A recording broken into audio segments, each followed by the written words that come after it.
നിരന്തരമായ വേദനകൾക്കും കണ്ണീരിനും കടുത്ത മാനസിക സംഘർഷങ്ങൾക്കും ഒടുവിൽ ഞാനിപ്പോൾ തിരിച്ചറിയുന്നു, നിയമത്തിൻ്റെ മുൻപിൽ ഈ രാജ്യത്തെ എല്ലാ പൗരന്മാരും തുല്യരല്ല. തിരിച്ചറിവ് നൽകിയതിന് നന്ദി. ഉയർന്ന നീതിബോധമുള്ള ന്യായാധിപന്മാർ ഉണ്ടാകുമെന്ന് തന്നെയാണ് ഇപ്പോഴും വിശ്വസിക്കുന്നത്.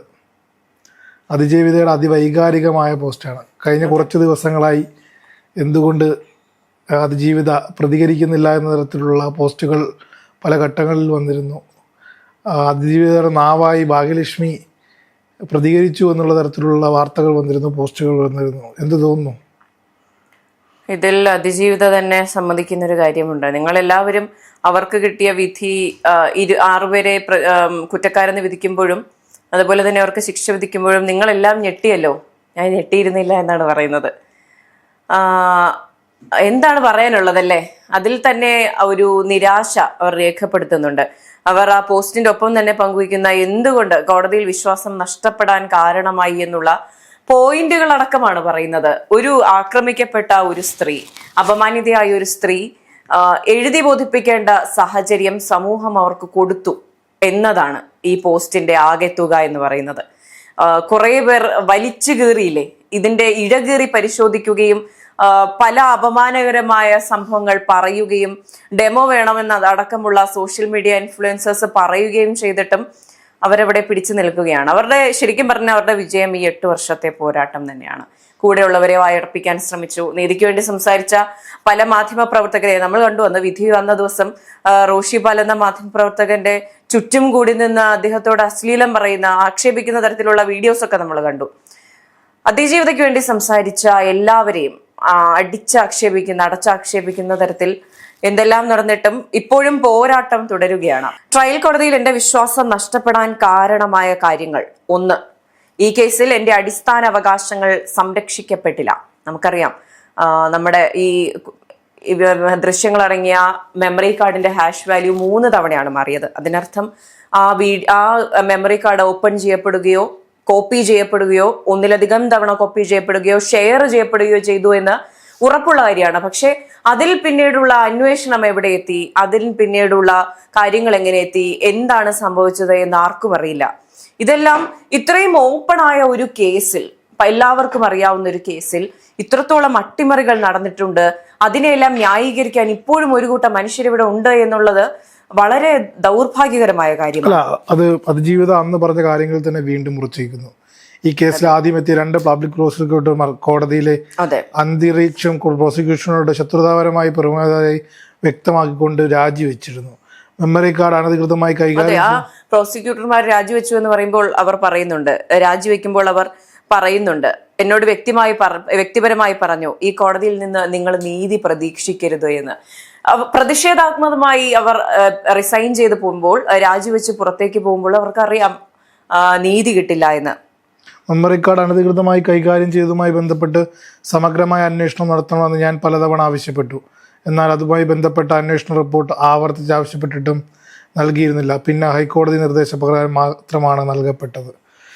ഞാനൊരു ന്യായമായ വിചാരണയ്ക്കായി ജഡ്ജിനെ മാറ്റണമെന്ന ഹർജിയുമായി ഫൈറ്റ് ചെയ്യുമ്പോൾ പ്രതിഭാഗം ഇതേ ജഡ്ജി തന്നെ ഈ കേസ് തുടർന്ന് പരിഗണിക്കണമെന്ന ആവശ്യവുമായി ഹർജിയിൽ കക്ഷി ചേർന്നു. ഇതെൻ്റെ സംശയങ്ങൾക്ക് ബലം നൽകുന്നതായിരുന്നു. അതായത് അതിജീവിത ആ ഘട്ടം മുതൽ പറയുന്ന കാര്യങ്ങൾ, അതായത് ആ ഘട്ടത്തിൽ പറഞ്ഞ മറ്റു കാര്യങ്ങൾ, ഞാൻ പറയുന്നത് അങ്ങ് കുറിച്ചെടുക്കണമെന്ന് പറയുമ്പോൾ ഞാൻ നിങ്ങളുടെ ഒരു കേവലം സ്റ്റെനോ മാത്രമല്ല, ഓപ്പൺ കോടതിയിൽ ട്രയൽ വേണമെന്ന് പറയുമ്പോൾ അതല്ല, അതെ, ഒരു അതിജീവിത ആവശ്യപ്പെടുകയാണ് ഇതിന്റെ ട്രയല് ഓപ്പൺ കോർട്ടിൽ വേണമെന്ന് ഒരു അതിജീവിത ആവശ്യപ്പെടുമ്പോൾ ജനം ആ സത്യം അറിയണം എന്നുള്ള ഉറച്ച തീരുമാനം അവരെടുത്തിട്ടാണ്. പക്ഷെ പ്രതിഭാഗമാണ് ആവശ്യപ്പെടുന്നത് ഇത് ഇൻ ക്യാമറ പ്രൊസീഡിങ്സ് മതി എന്നുള്ളത്.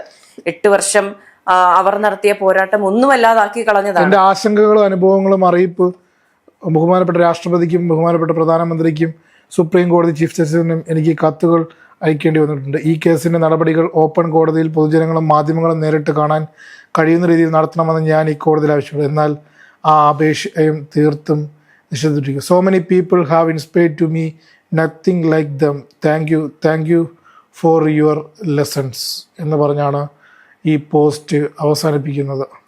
അതായത് അതുപോലെ തന്നെ അധിക്ഷേപകരമായ കമൻറ്റുകളും പണം വാങ്ങിയുള്ള നുണക്കഥകളും ഉപയോഗിച്ച് എന്നെ ആക്രമിക്കുന്നവരോട് നിങ്ങളത് തുടരുക, അതിനാണ് നിങ്ങൾ പണം വാങ്ങിയിരിക്കുന്നത്. ഏറെ വൈകാരികമായ ഇതൊരു സ്റ്റേറ്റ്മെന്റ് ആണ്. എനിക്ക് തോന്നുന്നു അതൊരു എന്താ പറയാ, നല്ലൊരു സ്റ്റേറ്റ്മെന്റ് ആണ്. നിങ്ങളിത് തുടർന്നോളൂ, എൻ്റെ പോരാട്ടം അവർ പറഞ്ഞു തുടങ്ങുന്നതാണ്. എൻ്റെ നിയമ പോരാട്ടത്തിന്റെ, എൻ്റെ കറുത്ത നാളുകളിൽ ഒരു ചെറിയൊരു വെളിച്ചം വീണ് കിട്ടിയെന്നാണ് അവർ അതിൽ പറയുന്നത്. ഇത്രയും വൈകാരികമായ പൊളിറ്റിക്കൽ സ്റ്റേറ്റ്മെന്റ് ആയ ഒരു പോസ്റ്റിൽ അവർക്ക് പറയേണ്ടി വരുന്ന ഒരു കാര്യമുണ്ട്, സുനിയുമായി എനിക്കൊരു ബന്ധവുമില്ലാന്ന്. അത് എന്ത് വായിക്കുന്ന നമുക്ക് ഡ്രൈവർ ആയിരുന്നു എന്നുള്ള വ്യാജ പ്രചരണങ്ങൾ നടത്തുന്നു. അതുമായി ബന്ധപ്പെട്ട് എനിക്ക് അദ്ദേഹത്തെ സിനിമാ സെറ്റുകളിൽ മാത്രമാണ് അറിയാവുന്നത്. അതിനു മുമ്പ് യാതൊരുവിധ പരിചയമില്ലായിരുന്നു. പലതരത്തിലുള്ള കഥകൾ പാണന്മാർ പേട്ടന് വേണ്ടി പാടി നടക്കുന്നുണ്ട്. അതുമായി ബന്ധപ്പെട്ട് അതിൽ എഴുതിയിരിക്കുന്നത് നിങ്ങൾ വാങ്ങിയ പണത്തിന് വേണ്ടി നിങ്ങൾ പണിയെടുത്തോളൂ എന്നാണ്. അതെ, നമ്മൾക്കറിയാം 28 സാക്ഷികൾ കൂറുമാറിയത് ഈ പറയുന്ന പോലെ ചിലപ്പോൾ പണത്തിന് വേണ്ടിയാകില്ല, പക്ഷെ അതിന് ഉതകുന്ന രീതിയിൽ പല നേട്ടങ്ങളും അവർക്ക് ഉണ്ടായിട്ടില്ല എന്ന് നമുക്ക് ഒരിക്കലും പറയാൻ കഴിയില്ല.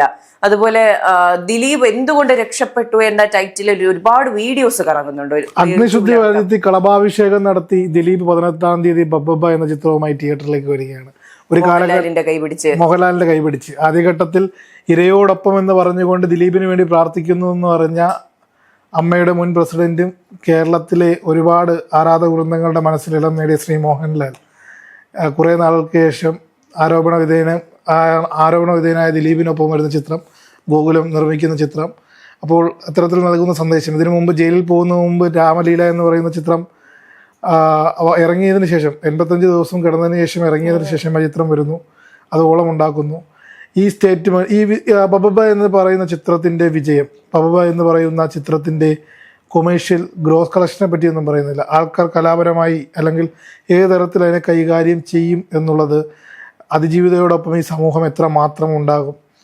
അവർ വെറും അതായത് നമ്മൾ പറയും സമൂഹത്തിലെ ജനങ്ങൾ ഒരു 70% അപൊളിറ്റിക്കലായിട്ട് സാധാരണക്കാരുടെ അല്ലെങ്കിൽ ഹ്യൂമൻ പൊളിറ്റിക്കൽ ചിന്താഗതിയില്ല. പക്ഷേ സാധാരണക്കാരായ അമ്മമാർ, വീട്ടമ്മമാർ, സ്ത്രീകൾ, വൃദ്ധയായ ജനങ്ങൾ, ഇവരെല്ലാവരും തന്നെ ഒരു ഘട്ടത്തിലെങ്കിലും ഇപ്പോൾ പലരും ചോദിക്കുന്നുണ്ട്. ഇന്നലെ നമ്മളൊക്കെ ഫോട്ടോകൾ ഷെയർ ചെയ്യുമ്പോൾ 1 മുതൽ 6 വരെയുള്ള പ്രതികൾക്ക് ശിക്ഷ കിട്ടുമ്പോൾ ദിലീപിന് ശിക്ഷ കിട്ടിയില്ലേ എന്ന് ചോദിക്കുന്ന ഒരു കൂട്ടം അമ്മമാരുള്ള, ഒരു കൂട്ടം പെങ്ങന്മാരുള്ള, ഒരു കൂട്ടം സ്ത്രീകളുള്ള സമൂഹത്തിൽ ജനപ്രിയ നായകൻ എന്ന പേരും വീണ്ടും തിലക ചാർത്തണയാനായിട്ടുള്ള ശ്രമങ്ങൾ നടത്തുന്നതിനിടയിൽ ബബ്ബ എത്തരത്തിലുള്ള വിജയം കൈവരിക്കും. ദിലീപ് എന്ന അഗ്നിശുദ്ധി വരുത്തിയ വേട്ടക്കാരൻ എന്ന് തന്നെ പറയുന്നത്, വേട്ടക്കാരന് ഇനിയും മലയാള സിനിമയിൽ തുടരാനാകുമോ എന്നുള്ളത്. കുറച്ച് ദിവസമായി അതിജീവിതയുടെ പോസ്റ്റുകളൊന്നും കാണാത്തത് കൊണ്ട് തന്നെ വൈകാരികമായി പ്രതികരിക്കാൻ ആരും തന്നെ തയ്യാറായില്ല. ഭാഗ്യലക്ഷ്മി മുന്നോട്ട് വരുന്നു. എല്ലാവരും ഇപ്പോൾ ദിലീപിനെ തിരിച്ചെടുക്കാനുള്ള തിരക്കിലാണ്, സംഘടനകളിലെല്ലാം തന്നെ. പക്ഷേ ഏറെ വൈകാരികമായി സ്പർശിക്കുന്ന, അപ്പീൽ പോകുമായിരിക്കും, അതിനെപ്പറ്റിയൊന്നും പോസ്റ്റിൽ പരാമർശിക്കുന്നില്ല.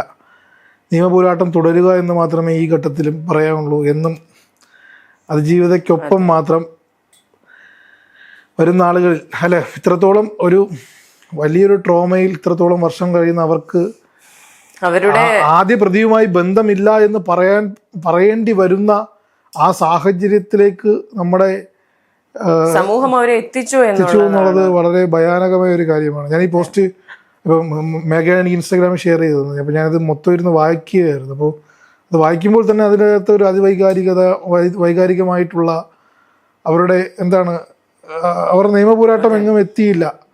പക്ഷെ അവരുടെ പോരാട്ടം തന്നെയാണ് വിജയമെന്ന് മേഘ നേരത്തെ സൂചിപ്പിച്ചത്. ഏറെ കാമ്പുള്ളതാണ്, കഴമ്പുള്ളതാണ്.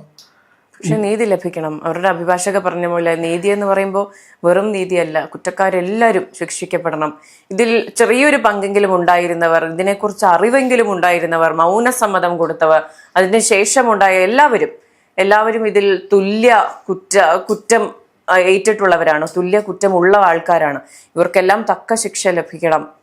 എന്തായാലും എന്നെങ്കിലും ഇതെല്ലാം നീതിക്ക് മുന്നിൽ വരട്ടെ, സത്യം ജയിക്കട്ടെ.